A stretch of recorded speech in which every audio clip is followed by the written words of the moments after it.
I know what to do, I know what to do. I know what to do, I know what to do. Oh, it is all in you, it is all in you. 'Cause you know what to do, you know what to do. Oh. ¿Qué sopa familia? ¿Cómo va la vaina? It's your girl Kenny Ken from Guided Affirmations, bringing the fire signs. Their monthly main message is a collective general reading. If you would like a personal reading, please slide on in my DMs. You can click the link for my Instagram in the description box, and I'll send you my price list and we can move from there. But without further ado, let's see what the cards have for the fire signs for this month. What message are they bestowing onto you? We're diving in right on into the breath work. So what we're going to do is truly inhale from our bellies, feeling the oxygen go through our lungs, through our throat. I said it backwards, but whatever. Fill our bellies and expand it like a balloon. And then on the exhale, just fully releasing all of that air, every last bit of it, every last second of it. And let's go on in with 6 deep breaths, fire sign. So vamos a inhalar, vamos a comenzar. Inhala y exhala. Inhala y exhala. Inhala y exhala.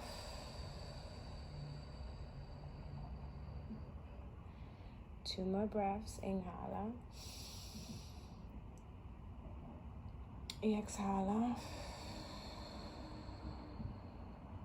Inhala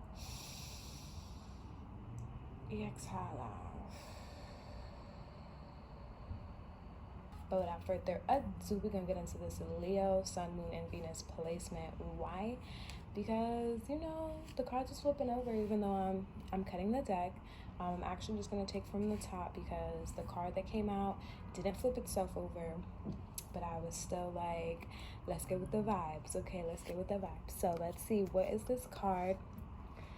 OMG, this is hilarious. Okay, okay, Leo, High Priestess in reverse, Leo. I feel like I'm instantly looking at this moon, and for whatever reason, I'm thinking of like the act of releasing. And I wonder if you're almost like resisting what needs to be released, or if you are in this space of kind of similar to Aquarius, which is funny because y'all sister signs anyway, I believe. And just this idea of not being in a space of like being ready to move forward. When I'm still new to this tarot game, still true to this though, and it would always shock me when the High Priestess would be spoken about as someone who has insight but sometimes lacks the clarity. But I kind of get that, because once we're in this world and in this space of like just unearthing ourselves or just becoming more aware, like you open the door for a lot of things to be illuminated, right? And sometimes those things can be too much to bear, and sometimes like in this very three-dimensional world where there's ego and there's enlightenment and there's like all these different things that we hear and we talk about, and we see around town, it gets super hard to just like fully focus in on what our intuition is telling us. Like, we can hear our intuition loud and proud and strong, but if we are new to this game, right, I'm gonna use that again, if we're new to this game, then sometimes like it's hard to trust your intuition. It's hard to really like understand the facts for what they are, because sometimes it's disappointing. Sometimes we have to do what we don't want to do, or like it's the opposite of where we imagined ourselves going. And I think like what is key here, right, is like, even though sometimes like our intuition may be nudging us in the opposite direction of where we want to be headed, it's this idea of releasing control. It's this idea of just fully like basking and holding gratitude for even being able to be in a spot of somewhat privilege to say like, yo, this is not what I wanted. Because a lot of people are not even on that, that wavelength yet. A lot of people are still trying to become aware of certain things. So the fact that we have this awareness now and we have the ability to say, actually, no, this is not what I want for myself, or actually this is too hard.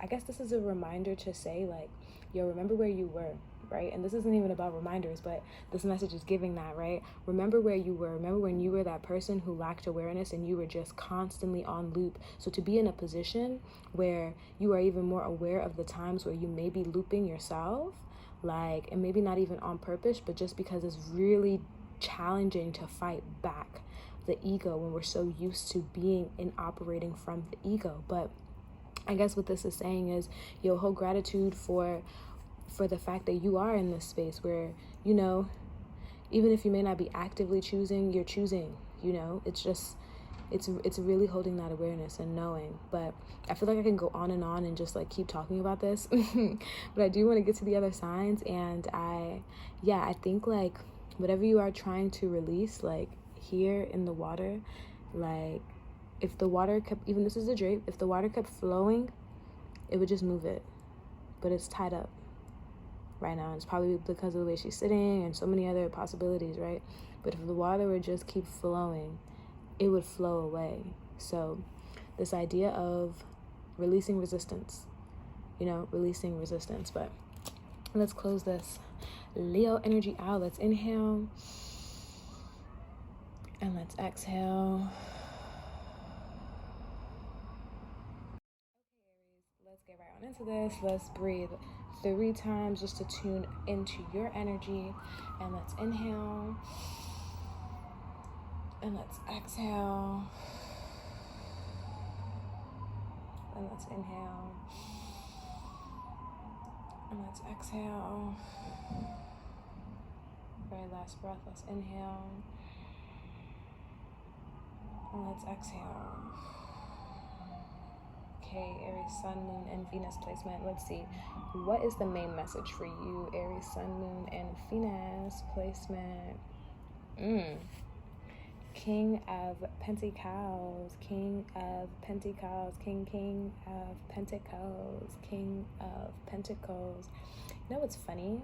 Like, you know, like I said, I forgot my camera, so like this is like, it's a little funky, but it looks like a lot is going on here in the King of Pentacles right now, Aries. Like, it feels like a lot is going on.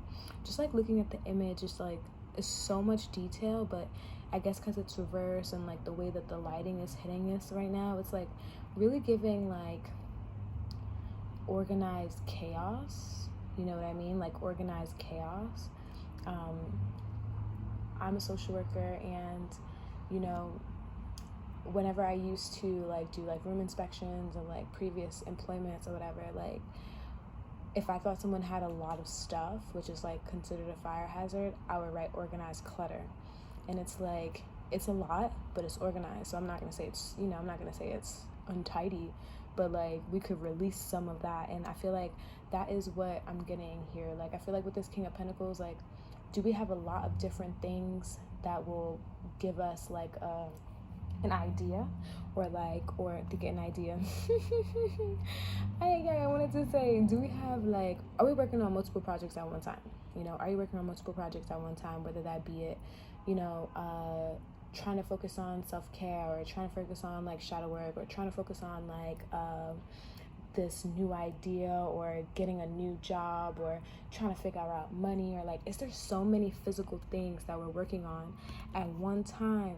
And like, it's so great that we're in this energy of trying to gain back our power, or be fully immersed in this power and this knowing, and trying to be super like on top of ourselves and on our game. Like, I think that's so fire, Aries. Like, but babe, as an Aries, be careful of burning out, you know? Like, I feel like this main message is like, if you have a lot of organized chaos, how can we allow for this to go upright and it really just be about abundance? It really just be about having a garden, like having like different seeds that we plant, and like nurturing those different plants. Because unless you have the time to fully like, I'm gonna turn this back around, but unless you have the time to fully give the love and dedication and nurture and care that it takes to like build a garden from scratch, by like starting with 10 different plants at one time, or 10 different seeds at one time, unless you, in different ones, like not of the same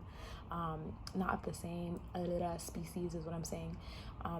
But if you have that time, then the message here is, yo, get down to a weekly daily schedule, fix that up, and like really organize that in a way where like you aren't resisting what is coming towards you. It's just flowing, and you're moving, and you're not exhausted, and you're not overworked.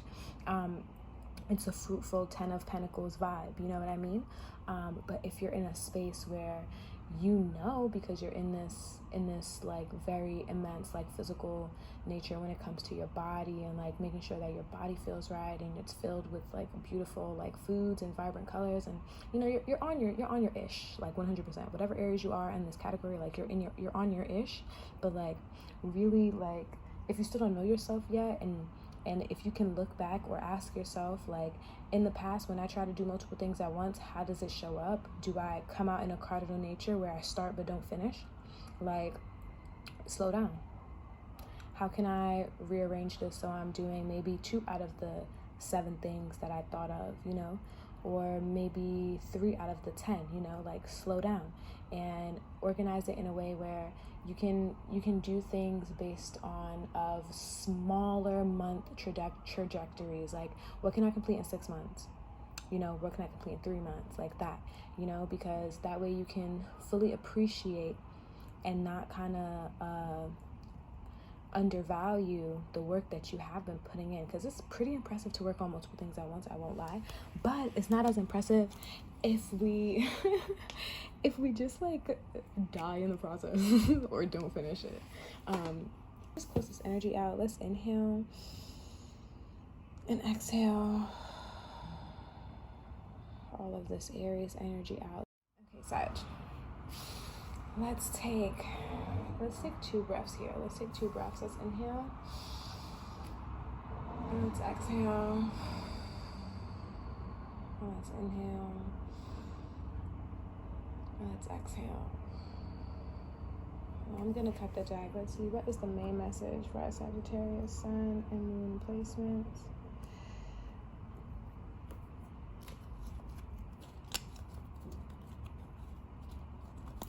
What is it? Spirit, what is it? What do we have to say? 4 of Swords in reverse. 4 of Swords in reverse. I feel like,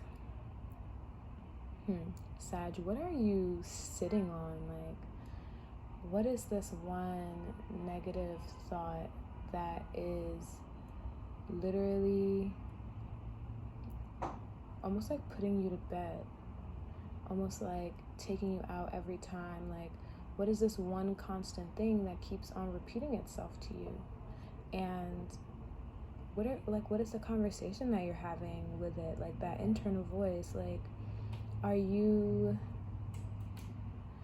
allowing it to kill you? Slowly and slowly, the more you listen to it, is really how I feel. Like, it's very somber. It's very like, and I don't even know if somber be the, like, I say some words, and like when I think about what the definition is, I'm like, yo, is that really the definition? Because like, is that what I wanted to say? But I guess I'll describe somber a little bit if I'm confused on what the meaning is. But like, it feels very much like you're going through life, but like not attached to it. It feels very disassociated. It feels very like you're watching your life go by and not living in it. You know what I mean? It feels like the person not attached to their body, and to that I say, like, what is that one thought telling you about your body? And when that one thought comes up, like, how do we even nurture it? Do we know what it wants? Do we know what it's paining? Do we know what caused the pain? Who caused the pain? And sometimes we don't even really need to know that, but do we know how we want the pain to be eased, or how it like, do we know the remedy of it? You know what I mean? Like, Sag, do you know yourself well enough to just be able to be that person for yourself? And sometimes it's being that friendly nudge to be like, I don't actually want to talk to you right now when this comes up.